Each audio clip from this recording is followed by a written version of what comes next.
Please be advised that the views and opinions of the host and guests do not reflect those of the station, the management, and its network.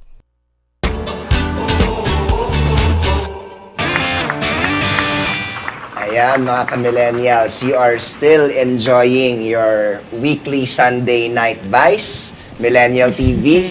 On to, you see what I did there? I see what you did there. Sana vision na talaga ang panonood ng show. Nakaka-addict gawin yung show na to be honest. And sana yung mga libu-libong nanonood sa atin linggo-linggo, na-addict din sa mga bagay-bagay na pinagsasasabi natin dito, no? Speaking of addict, a lot of people kasi they have negative, parang may stigma agad yung perception kapag addict, diba? Pero there are things na parang addict sa'yo. Alam mo yun? Parang, like, I'm in love with you so bad. Yung parang addict. Or, let's define what makes an addict an addict. Alam mo, what's addicting, what is an addict? What Pag ino-overthink mo na siya, okay. like for example, masyado ka ng addict dun sa person na yun. Yeah. So, masyado mo na siyang Masyado. isip. Exactly. Isa na yun. It's overwhelming. Another, if you're super in love with somebody, Yeah. that person can be Yeah. addicting Your and intoxicating. Yeah, I agree. Yeah. Why do people, diba? Why do bad couples stick together? Yeah. Diba? Addict sa It's isa't because isa. they're probably getting something out of one another Yes. na makes them tolerate all of the bad things. Yeah. So, some people nga are curious about this because kasi 'di ba parang sabi nila, am I a sex addict already? Am I a nympho already because I keep on thinking about sex or I keep on parang doing this and that o kaya naman parang I'm very hypersexual. But you know, when it comes to addiction naman kasi or when it comes to anything excessive, yun nga kanina sinasabi natin na parang if it's like affecting your relationships with other people and it's not allowing you to function, right? For example, you're at work and hindi ka na nakapag-focus sa work mo because you really want to do it o kaya naman parang you're crossing boundaries already, you're watching porn o kaya naman you're Porn sa office. porn sa office. Yung mga ganyan, o kaya naman parang borderline, you're basta there's an abuse. You're harassing people already. You're like assaulting people. That's it. That makes sa it totoo lang. illegal. And ito, to reinforce lang kung bakit illegal ang mga certain drugs dito. Meron tayong mga ilang kababayan, unfortunately, na hold up ng ibang tao o papatay ng ibang tao Yes. o magnanakaw sa kamag-anak para lang masustentuhan Correct. yung vision nila. So yes, it can, F up with your mind if you're not careful with it. It can change your relationships and it can cause you to harm other people. Yeah. So, May mga addiction nga tayo na parang legal addiction, like for example, social media.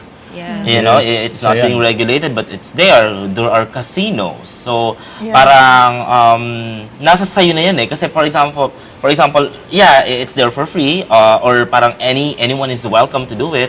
Hindi siya katulad ng drugs na illegal na talagang makukulong ka pag nahuli ka. Pero nasa sayo pa rin yun how you will control doing it. Or I think you should have an open mind and listen to people around you if it's like harming them as well. Diba? Yeah. So, anong Your best way family para members. to stop addiction?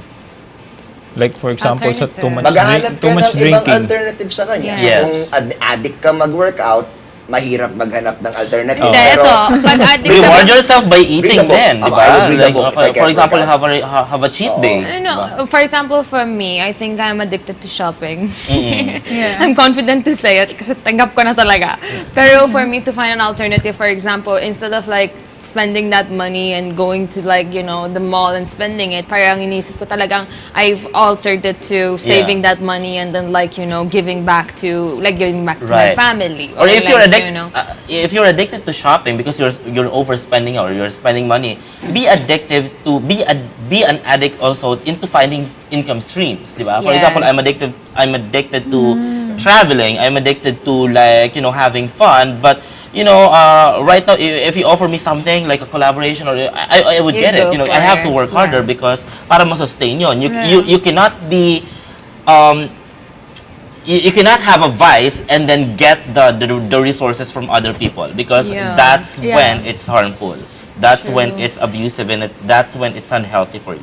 I'm just gonna go off script here a little bit, no, since baka mawala na tayo ng trabaho next week sa mga pinagsasabi ko ngayon, no. But when it comes to vices, and I think it's very applicable some people associate vices na mga ganon with the creative industries or the production industries and the media industries. And that's not to judge them, ha.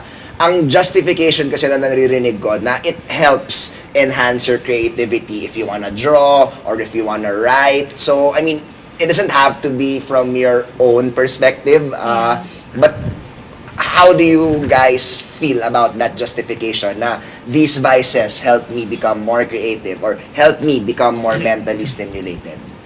I think it's understandable. Talagang don't go overboard with anything. Like if you feel like it enhances your creativity, if you feel like it enhances the experience that you're having, have like a healthy level of that, Correct. thing. And self-check. Yeah. I think as I've mentioned a while ago, the end doesn't justify the means. A lot of people, they overbook. For example, celebrities or performers, they are overbooked. Okay naman, grabe yung pressure sa kanila. Like, for example, you have a tour of concert in Tokyo, in Singapore, in Malaysia.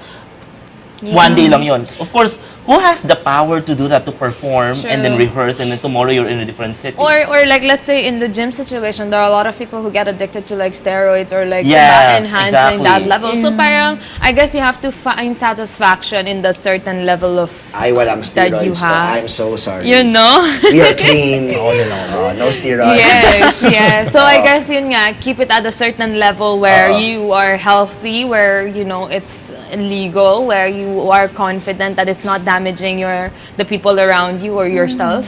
So parang at that level, I feel like you're doing a good job kahit may mga vices ka. Okay lang. Pero yung pagtigil mo sa bisyo, masasabi mo bang greatest achievement mo yun? Oo naman. Yeah. Oo naman. Like yung pag-shopping?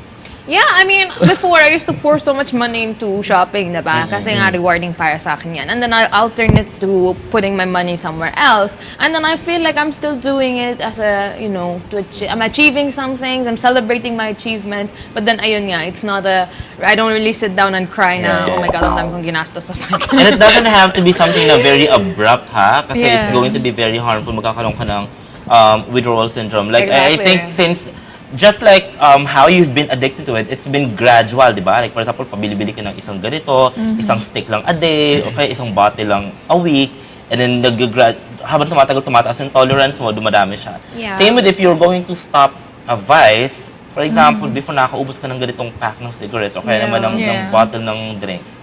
And then, gradually mo siyang babawasan para hindi rin mabigla yung body mo.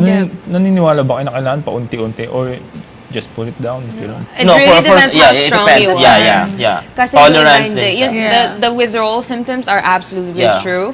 So you have to be strong enough to not want to do that. Parang to push through those symptoms. Yeah. For example, you're not even drinking, diba? For example, what if I give you like, one bottle of tequila to finish today? Like, you're gonna be... You're gonna be in the ICU tomorrow. What if I say, bawal ka na mag-gym for the rest of the week? Parang you will have a withdrawal symptoms. Correct. Hindi, wala kang release of Hanapin mo. So you become Exactly. So that's what we're saying. You cannot just decide na parang i-stop ko na to. So be gradual and support those if you who are can't going get through rid of the addiction, I think it also begs the question, why are you addicted to it in the first place?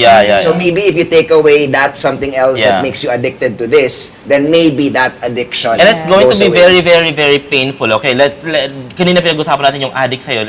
Some people are addicted to love. Like parang if they're focused on someone and then that someone suddenly just ghosts you. Like, that's May it. withdrawal Walang closure. Imagine how painful it is. Rather than just, talking about it, having conversation and helping helping each other move on or, find someone else. Parang anything na abrupt talaga, parang not everyone has the proper mindset for that or even like the... Kaya if you know people who are going through withdrawal from a certain addiction or trying to alter that addiction, just try as much as possible to be there for them. Correct. And distract them, don't encourage or don't ano ba tawag yun, parang niyayaya mo sila. Hindi nga umiinom. Or please seek help if you have to. But a good way to, I guess, wrap as we wrap up the episode. Yeah, No, seek help if you absolutely have to. Yeah, and stop judging them. I think it's about time that we end the Dapat stigma nga proud about ka diba? yeah. Someone is making changes Yes. in Yeah. her life. Okay naman, if someone is going through something, for example, nakita mo na, bakit parang sweaty na to. So, sometimes, di ba, we're very judgmental. Yeah. Or may nakita tayo biglang pumayat, siguro Joshua na to. Alam mo yan, Oh, yun. you know, Oh my yung mga gosh. ganyan kasi it doesn't help anyone, you know, to be better. Zara, as a mom, si Zoe ba, ano yung mga nakikita, as a mom, no? Parang, what are the things you see na parang, ay nako, she might get, quote-unquote, addicted to this, or a She's hobby na already she addicted enjoys. to something. She's addicted to Roblox. Okay, Zoe, what's Roblox? I think she's playing right now. It's a game, mobile game. Oh, see, she's mobile playing. game. Oh, see. Yeah. Yeah. Which is something na like yung pamangkin ko ganyan, sabi niya sa akin, you have to buy this. Yeah. Let's 300 pesos. I guess like parang pag nakikita mo that's the situation, that's where it's going. You can alter it. Okay, you play this right now, but Yeah, then you read set this book right a now. routine for Yeah. Yeah, routine. And Yeah. make it like a reward system. For example, Yeah. my nephew, like, you know, if you finish your homework or if you get this, Yeah. if you ace the test, I will give you Yeah. like 100 pesos for the You Roblox. can't just, Pag nais kasi, natin tong- hindi mo siya Zoe, you pwedeng heard that? Mommy will pagbawalan give you agad 100 or just pesos daw if take you from do her. good in school. Yeah. Kasi it's gonna grow a hatred. Parang, Yeah. I think that's the best way to deal with someone. mag-rebel na or something. Correct, Yeah. correct. True. So you have to be I think, careful. yeah, especially for millennials out there or for mga millennial moms, you know, when it comes Yeah. to dealing with a kid or probably your brother, your parents or going through something is have a conversation with them because sometimes, you know, the more we avoid talking about taboo topics na yung parang addiction and the more na di-disconnect sila sa'yo, so parang they would get advice Yeah. from the wrong people or they would You know, the probably one get thing that I influenced. did, because I used to smoke cigarettes before, and then eventually I stopped, and then I saw its changes, like to Yeah. my mood, to my skin, Yes, to my health, exactly. eating habits, Yeah. and then instead of like seeing someone smoke and be like, don't smoke that, alam mo, ano yan, masama yan. Instead of Bad, doing yeah. that, Yeah, I yeah. share my Yeah. story. I Yes, say na parang, exactly. ito ako dati, but this is how it changed me, and then like, without directly telling them to Yes. stop or change their habits, I would be like, I would show them factual things of how it has The changed. result, the Yes, the result, yeah, results. So, Yeah. meaning to say, tell them why.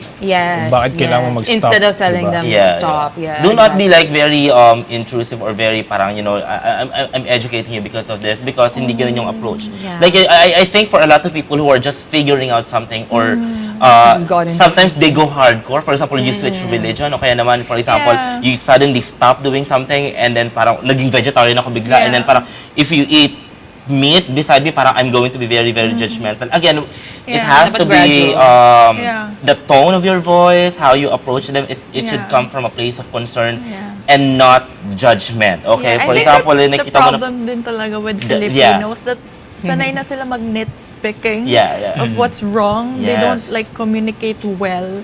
So, Yeah. Exactly. Like for example, parang do you know how many calories are in that? Yeah. Like, do you know May how? eating problem na yung tao. Bakit ba? Like, kasi if I give a, yeah.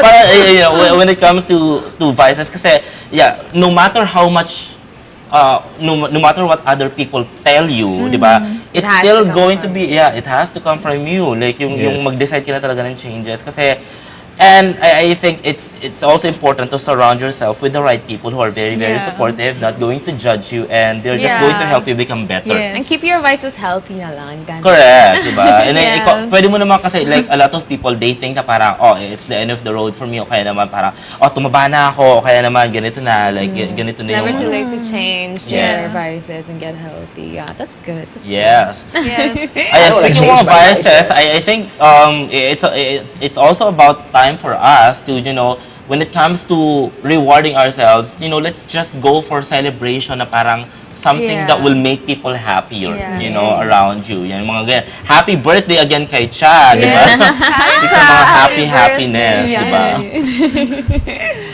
Yes, ayan. Once again, napakagandang episode na naman. Ang lumipas, mga isang oras din. So, once again, ito ang ating kasama na si Sarah Lim, ang ating model next door. Hi, guys. Ating, munti ko na naman masabi na Travel travel master. Travel master. Ang Real Real Talk Master Talk. na si M.A. Buendia. ang ating Persian princess na si Ella Amari at si Waki Mendoza, ang ating tribal chief. Ayan. See you guys again next week here on Millennial TV, this is our time!